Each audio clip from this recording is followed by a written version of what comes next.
இப்போ நம்ம எங்கே போகிறோன்னா தாய்லாந்து போயிட்டுருக்கோம். ஏர்போர்ட் வந்தாச்சு. தண்ணி பாட்டில் 125 ரூபா. இப்போ நம்ம எங்கே போகிறோன்னா டிஎம்கே ஏர்போர்ட்டுக்கு போகிறோம். தாய்லாந்தில் டிஎம்கேனா டான் முயாங் ஏர்போர்ட். ஃப்ளைட்டுக்குள்ளே ஏறியாச்சு. ஜன்னல் சீட்டு கிடைக்கணும்னு நினச்சிட்டே போய்கிட்டு இருந்தேன். கடைசி பார்த்தா நினச்ச மாதிரியே ஜன்னல் சீட்டு கிடச்சிருக்குன்னு சொன்னாங்க. முன்னாடி என் ஃப்ரெண்டு சொன்னார் ஜன்னல் சீட்டு உனக்கு வந்திருக்கு அப்படின்னு. நடந்து வந்தாச்சு. ஃபஸ்ட் டைம் ஃப்ளைட்டில் ஏறேன். ஏற்கனவே நம்ம ஃபஸ்ட் டைம் ஃப்ளைட்டில் போகிறவங்க பெல்ட்டு கூட மாட்ட தெரியாது, ஒரு பீதியில் தான் இருப்பாங்க. இந்த இவர் எக்ஸ்பிளைன் பண்ணுறாரு. ஃப்ளைட் மேலே போய்ட்டு இருக்கும்போது ஏதாச்சுன்னா எப்படி ஜம்ப் பண்ணணும், எப்படி குதிக்கணும், எமர்ஜென்சி விண்டோ எங்கே இருக்கும், எப்படி தப்பிக்கணும் அப்படின்னு சொல்லி கொடுத்துருந்தாரு. ஃப்ளைட் இனிமேல் தான் கிளம்ப போகுது. இப்போவே லைட்டு ஆஃப் பண்ணிட்டாங்க. ஜன்னல் சீட்டு கிடச்சிட்டேன்னு சந்தோஷப்பட்டேன். கடைசி தான் தெரிஞ்சுது ரெக்க பக்கத்தில் சீட்டு போட்டால் காது ஒயின்னு ஒரு சவுண்டு கேட்கணும். மேலே பறக்க ஆரம்பிச்சாச்சு. இங்கே பாருங்கள், மேகத்துக்கு நடுவில் ஃப்ளைட் போகுது. கீழே இருக்குது சென்னை.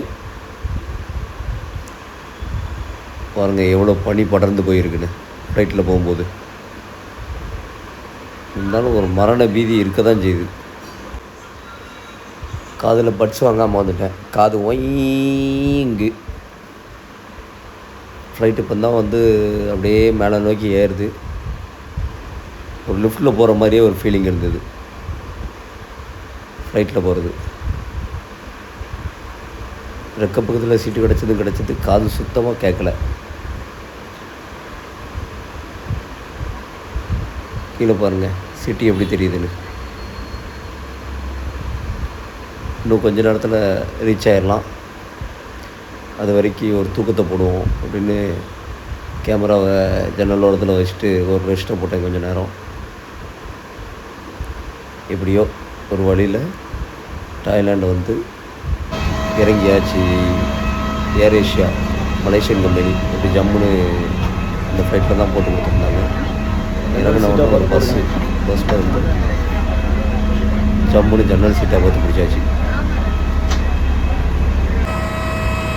ஏர் ஏஷியா ஃப்ளைட்டை பாருங்கள். இதான் நான் வந்த ஃப்ளைட்னு என்னால் நம்பவே முடியல. பஸ்ஸும் ரெட் கலரு, ஃப்ளைட்டும் red colour.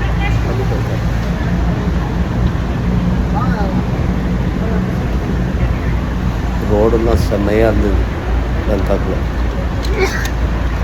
Double decker bus. இந்த பஸ் பார்த்திங்கன்னா டபுள் டெக்கர் பஸ். பவர் ரேஞ்சர்ஸில் கூட ரெட் ரேஞ்சர்ஸ் தான் பிடிக்கும் எனக்கு. ரெட் கலர் பஸ் கிடச்சது ரொம்ப சந்தோஷம். ரோடை பார்த்திங்களா எப்படி இருக்குன்னு. ரோடெல்லாம் செம்மையாக இருந்ததுங்க.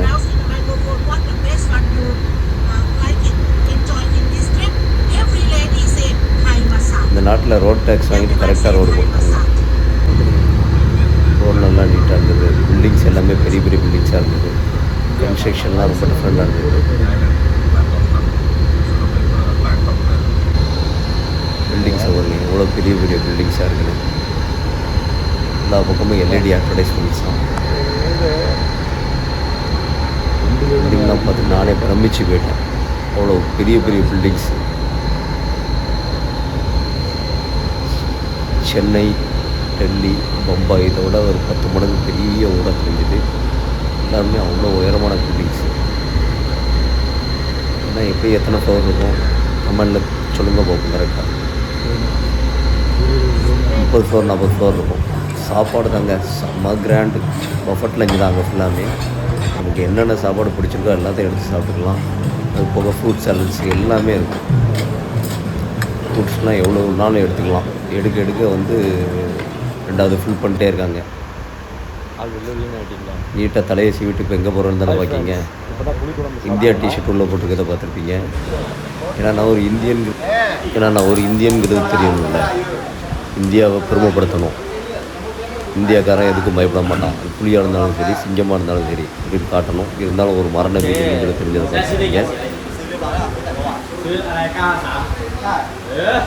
புலியோட வாழை பிடிக்க போகும்போது அப்படியே இந்த துணியை தூக்கிற மாதிரி ஒரு ஃபீல் ஆச்சு. இந்தியாவின் தேசிய விலங்கு எப்படி கட்டி போட்டு வச்சுருக்காங்க பாருங்கள். பெட் அனிமல் மாதிரி. எப்படியும் குறைஞ்சது ஒரு 200 கிலோவாவது இடம் இருக்கும்னு நினைக்கிறேன். ஓகே. பதட்டம், பீதி இந்த இதில் பார்க்கும்போது. ஆனால் நான் எப்பவுமே சும்மா ஜாலியாக தான் இருந்தேன், எனக்கு ஒன்றும் பயமாலாம் இல்லை. இந்த போஸ் அவனுக்கு ரொம்ப பிடிச்சி போச்சு. அந்த போஸை கொடுங்க, அந்த போஸை கொடுத்துட்டு இங்கே பாருங்க, அது அப்படியே கண்ணை மூடி மூடி திறக்குது. நம்ம இந்தியன் டிஷர்ட் போட்டதுனால நிறைய இந்தியாக்காரங்க நம்மளை கண்டுபிடிக்கிறதுக்கு கரெக்டாக இருந்துச்சு. Subscribe to Vishnu vlogs.